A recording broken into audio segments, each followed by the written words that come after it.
Чи дурять китайці, коли продають клей, і чи відповідає тюбик заявленим 30 грамам в даному випадку?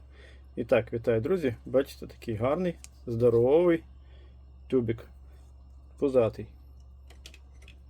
Ой, а що у нас з цим? Ну, скажете, використав. Ну, давайте перевіримо.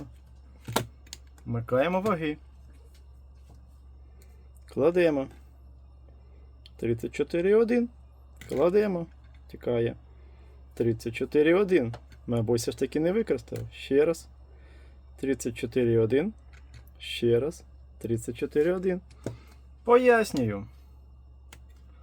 Беремо тюбик. Він стояв 2 доби вертикально. Відкриваємо. І робимо ось так. Зараз будете чути. Чуєте, як повітря виходить гарно? Наповнили. Тюбик дихає.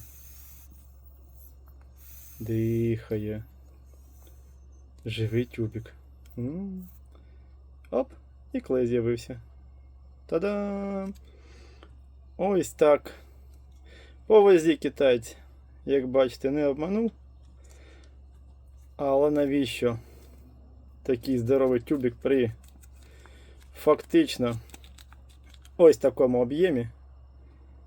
Залишається питання відкритим. В чому суть, в чому підвох, я не знаю. Але, як бачите, і цей так само. Ось ми його зменшили. Ось вам фактична різниця. Бачите, який він став. Ось так. Але так, дійсно 30 грам там є. Хоч на вазі не обманули. І то приємно. Да, до речі, якщо що, клей якісний, раджу.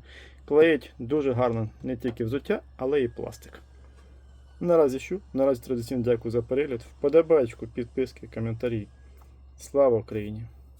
І до зустрічі!